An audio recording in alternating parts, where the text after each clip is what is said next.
Bermakam para ibu jamaah majelis salawat, mudah-mudahan senantiasa dirahmati Allah Subhanahu wa taala. Pakimahnya sudah cukup ya dari panjang lebar. Kita lanjutkan langsung ke taklim. Mudah-mudahan kita semua diberikan nur ilmu oleh Allah Subhanahu wa taala sehingga kita semua menjadi orang-orang yang berilmu amaliyah dan amal ilmiah. Amin ya Allah ya Rabbal alamin. Dalam hal ini kita lanjutkan pembahasan yang berbeda, di mana kemarin kita sampai pada mujibatul ghusli yang mewajibkan mandi, hal-hal yang mewajibkan mandi. Nah sekarang mandinya sendiri, kaifiyahnya, tata caranya seperti apa, kita ulas. Di kelompoknya ada yang yang udah rokok kayak gitu. Ini saling mengingatkan, kita terus kita mengulas kembali. Kalau ada yang lupa mungkin sekarang bisa diingatkan. Faslun fil ghusli, furudul ghusli ay arkanuhu, wajibat kana al-ghuslu au manduban. Kaifiyahnya mandi, baik mandinya itu mandi wajib atau mandi sunnah, sama. Kayak gimana memandinya, baik mandi orang hidup maupun mandi orang mati. Mandiin orang mati adalah kewajiban orang hidup. Jadi berarti kita yang hidup harus belajar tata caranya. Walaupun ada beberapa kasus kemarin sebenarnya ada dilewatkan. Gimana kalau orang mati dimandiin bukan sama manusia, sah apa enggak? Jadi ada orang meninggal terus mandiin dirinya sendiri, gimana? Sah apa enggak? Sah. Emang ada yang kayak gitu. Ada salah satu ulama sholihin zaman dulu itu wafat, dan ketika beliau wafat beliau mandi dengan sendirinya, tidak ada yang memandikannya. Itu sah selama yang memandikannya adalah manusia atau jin. Asal yang mandikannya manusia atau jin itu sah. Kecuali kalau dimandikannya sama malaikat, malah gak sah, itu harus dimandikan ulang. Ada orang soleh wafat, malaikat turun memandikannya, maka itu harus dimandikan ulang karena gak sah secara fikih. Tapi kalau yang memandikannya itu bangsa manusia atau bangsa jin, mandinya sah, cukup, gak perlu diulang kembali.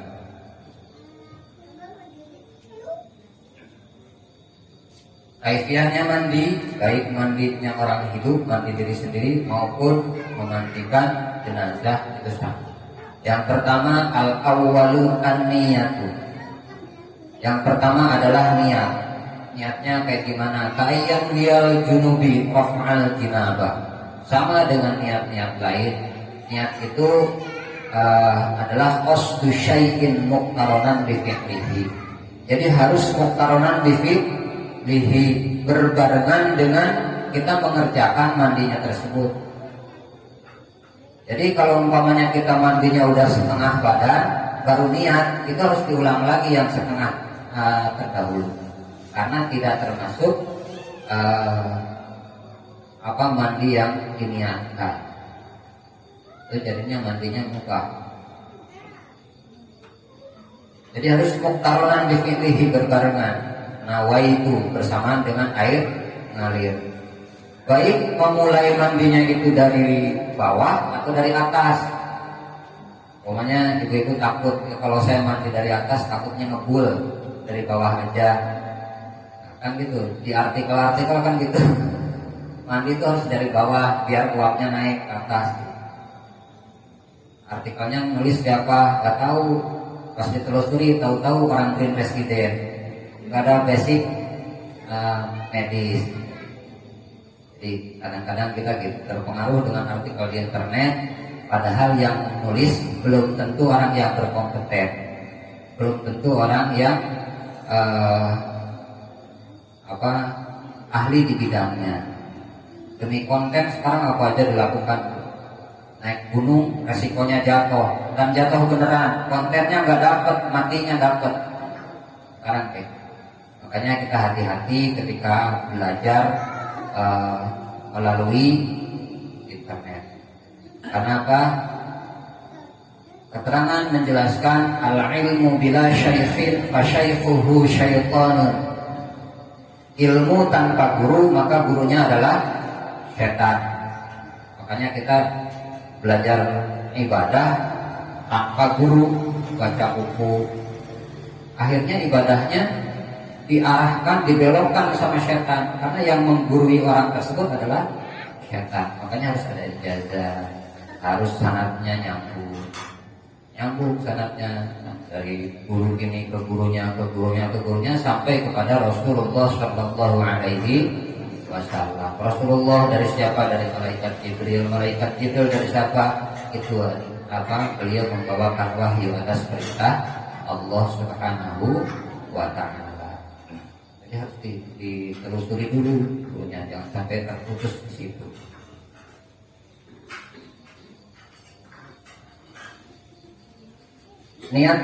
Niat mandi itu bebas.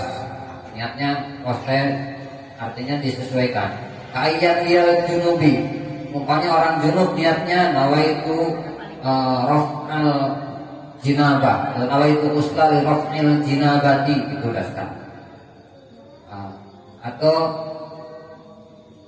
nawaitu usla li raf'il hadatil akbari fardhon lillahi ta'ala, itu juga udah cukup. Itu malah mencakup semuanya, karena semua hadas besar, baik itu junub, baik itu haid, baik itu nifas, itu terwakili dengan raf'il hadasil akbar.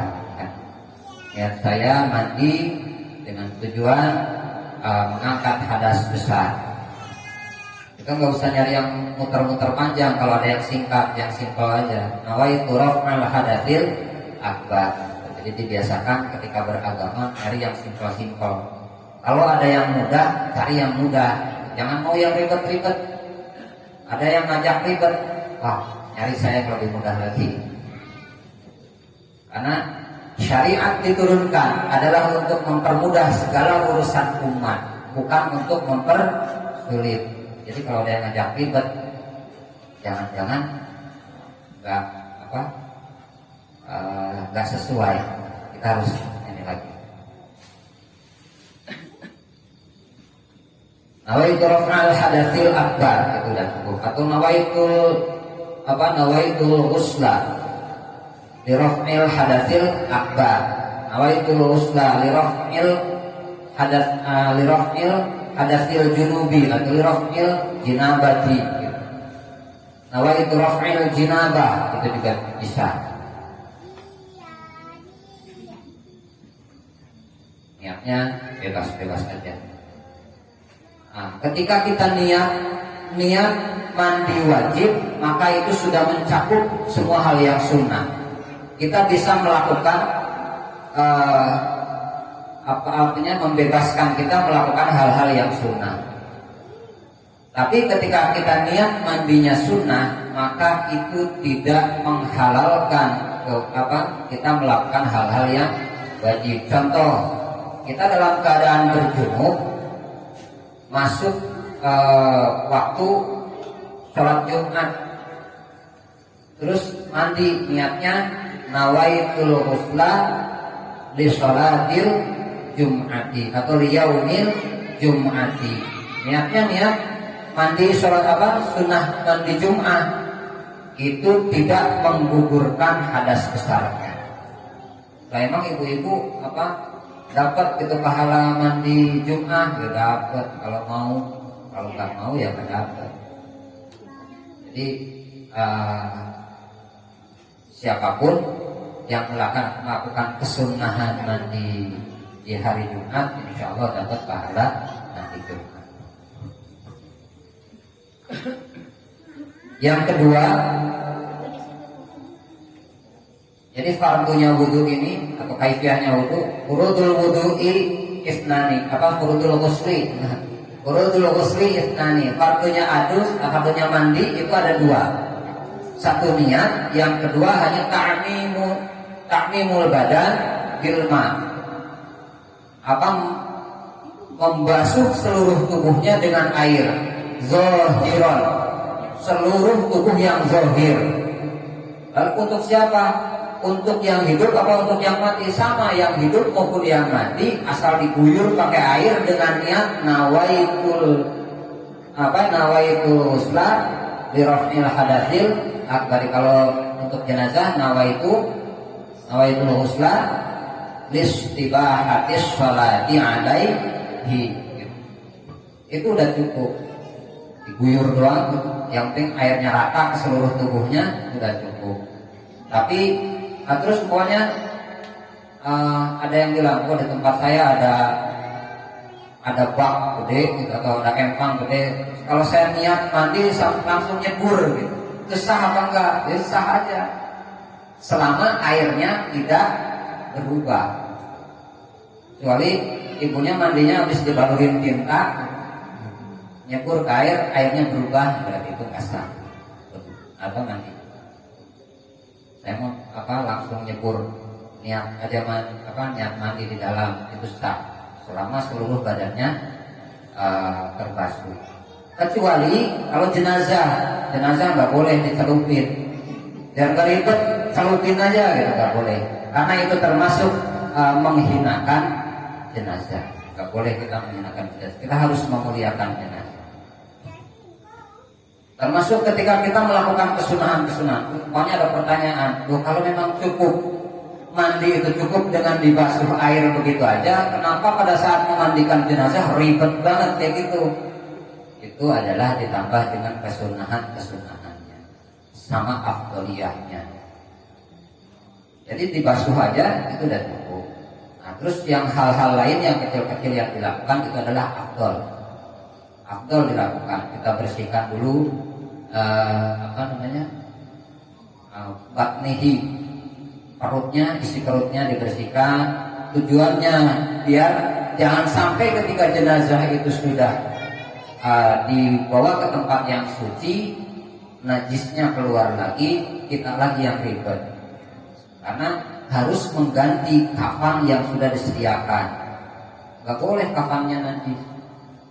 Karena kalau kafannya najis, berarti kita tidak memuliakan mayit. Termasuk di dalamnya, nanti ketika kita setelah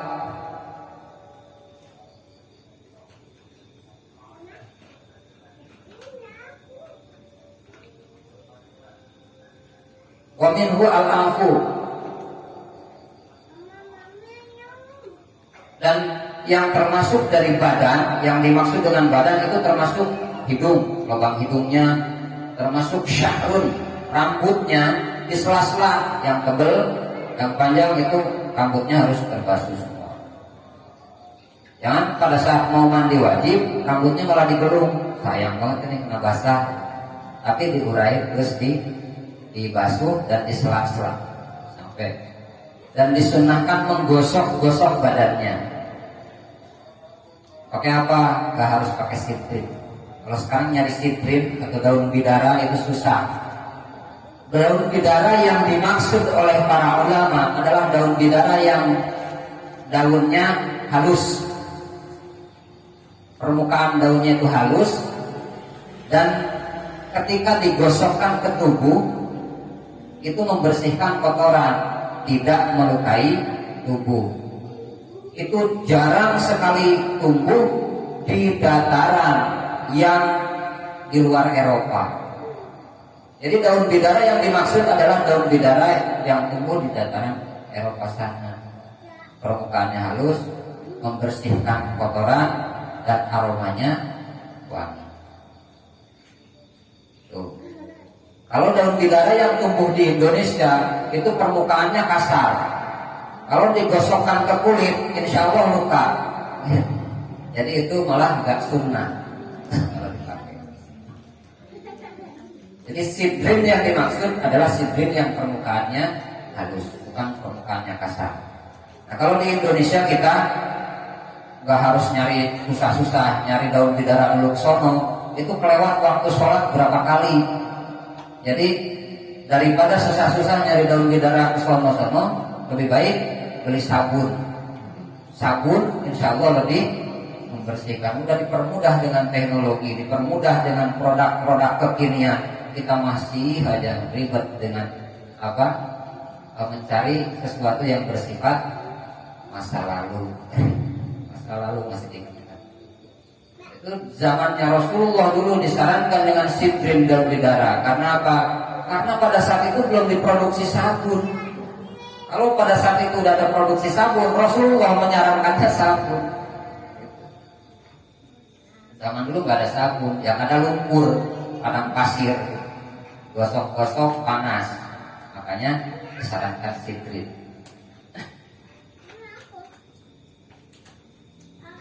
Watamimul badan, jadi membasuh seluruh badan secara merata, tidak terlewat. Termasuk hal-hal yang terbiasa zahir, yang tersembunyi. Yang terbiasa zahir tapi tersembunyi apa? Jadi yang bersembunyi di balik lipatan-lipatan kulit. Kalau anak gadis mungkin masih kencang, lipatan-lipatannya kurang. Kalau gadis tahun 80-an, sekarang udah nenek-nenek, itu kan lipatannya nambah. Nah, berarti lipatan-lipatannya itu dibasuh semua. Termasuk kotoran yang tahtal alfar, di bawah kuku, itu harus dibuang. Kotoran-kotoran yang berada di bawah kuku yang menghalangi tersampaikannya air ke dalam kulit, tersampaikannya air ke kulit, itu harus dibuang. Ini gak bisa dibuang kecuali dengan memotong kukunya, itu harus dipotong. Kecuali jika itu terjadi pada mayit, ada jenazah. Ada jenazah, kotoran bawah kukunya susah dibersihin, kecuali dengan dipotong, maka nggak boleh dipotong. Karena dengan kita memotong kukunya jenazah, berarti kita tidak memuliakan. Jadi nggak boleh kita membuang apapun yang ada di tubuhnya jenazah, termasuk rambutnya. Disisir, ini kalau disisir, nyisirnya susah. Ini harus dipotong, nggak boleh dipotong, udah sebisanya aja kalau jenazah. Tapi kalau kita yang hidup membersihkan kukunya nggak bisa, harus dipotong, dipotong kukunya. Kalau jenazah nggak boleh. Dan termasuk semua yang tersembunyi di balik lipatan lain yang terbiasa zahir, yaitu apa? Yang wajib dibersihkan ketika istinja. Jadi pada saat mandi itu jongkok, apalagi perempuan lebih banyak lipatannya, mulutnya banyak. Jadi ketika jongkok agak ditekan sedikit biar keluar, ya terbuka. Nah itu harus terbasuh semua, nggak boleh terlewatkan. Karena yang terlewat pada saat kita mandi tidak terbasuh, nanti di akhirat dia akan datang menuntut untuk disucikan di sana. Nyuciinnya gimana di sana? Nyuciinnya ada caranya di sana, yaitu dengan narun, dengan api neraka, sucikannya. Makanya dahulunya Rasulullah Shallallahu Alaihi Wasallam ketika beliau berkunjung ke neraka, kebanyakan penghuni neraka adalah orang-orang yang bermasalah dengan istinjanya. Hati-hati. Hanya karena masalah istinja, dia terpeleset ke dalam neraka.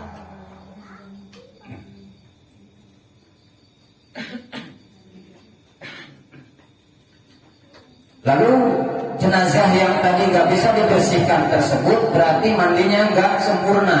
Harusnya gimana? Ini ada khilafiyah. Ada perbedaan pendapat di antara para ulama. Ada yang bilang dimandiin, terus dikuburkan tanpa disolatkan. Karena apa?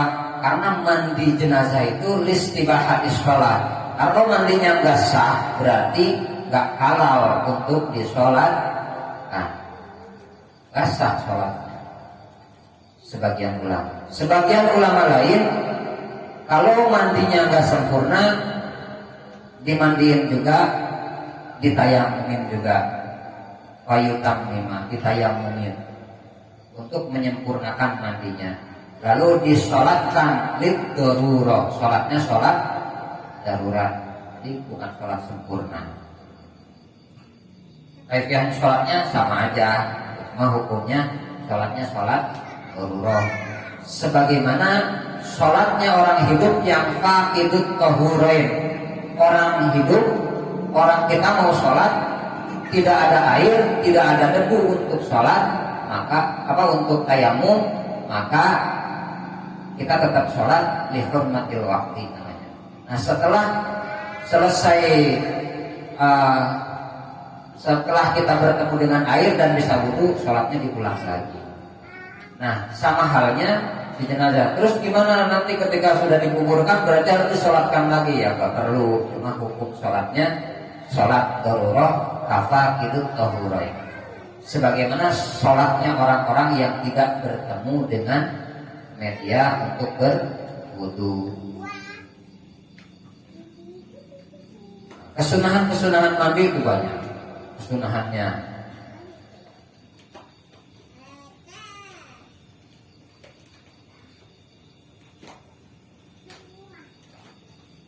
wasunnatuhu sab'ata asyar. Ada 17 kesunahan mandi. Di antaranya saya nggak sebutkan semua karena kelamaan. Malaman.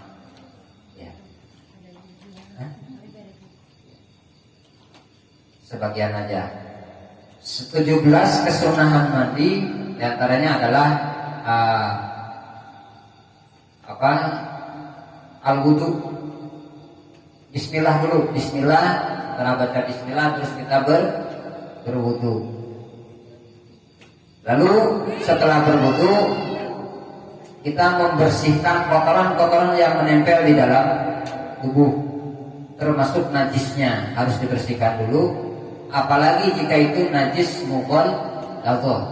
Jika najis mughalladah harus dibersihkan sebersih-bersihnya dengan 7 kali basuhan, yang 1 kali dicampur dengan tanah.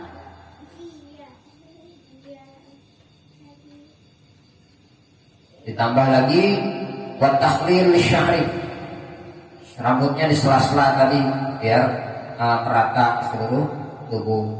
Dan kesunahannya adalah taslif 3 kali. Makruh lebih dari 3 kali, dan makruh kalau kurang dari 3 kali. Afdalnya 3 kali. Jadi kalau kita melakukannya 3 kali membasuhnya, itu dapat pahala afdal. Tapi kalau kurang dari 3 kali makruh, lebih dari 3 kali juga makruh. Lalu kesunahannya yang lain adalah memulai dari bagian atas dan bagian sebelah kanan. Nah, ini kesunahannya yang asli dari Rasulullah. Memulai dari bagian atas tubuh sebelah kanan, lalu bagian atas tubuh sebelah kiri.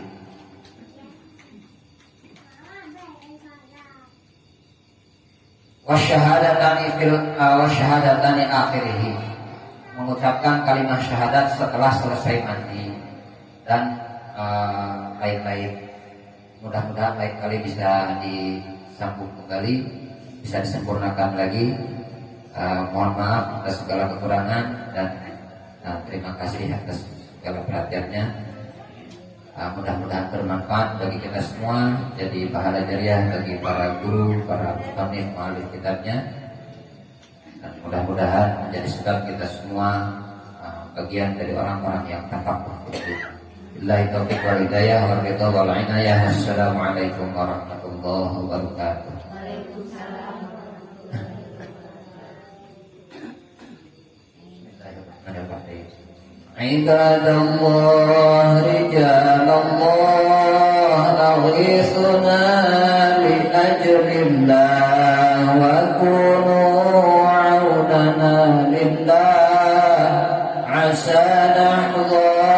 بفضل الله عباد الله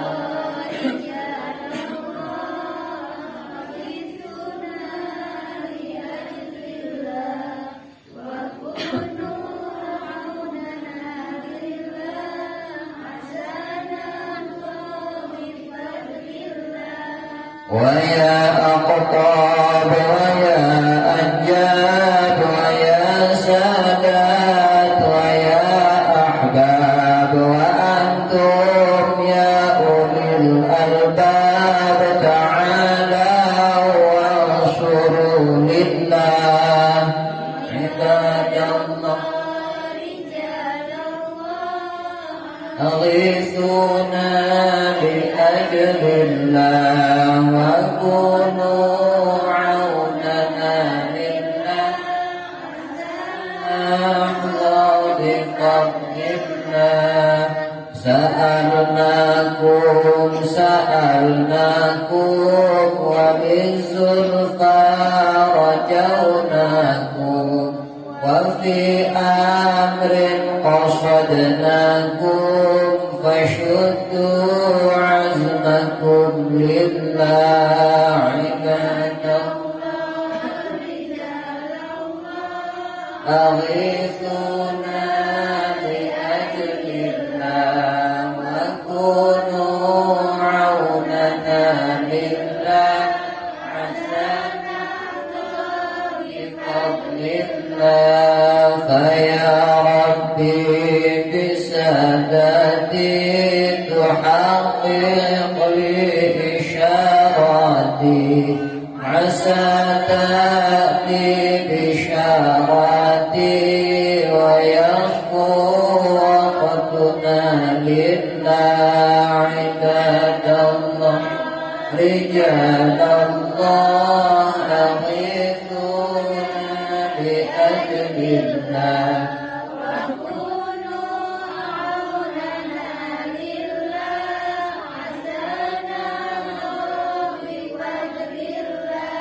بكشف الحجب عن عيني ورفع البين من بيني وطمس الكيف والأين بنور الوجه يا الله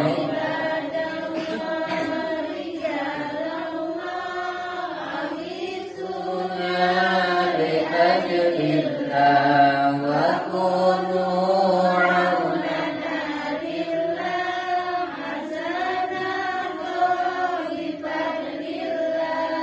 صلاة الله مولانا على من بالهدى جانا ومن بالحق مولانا شفيع الخلق عند الله عباد الله أغيثونا لأجل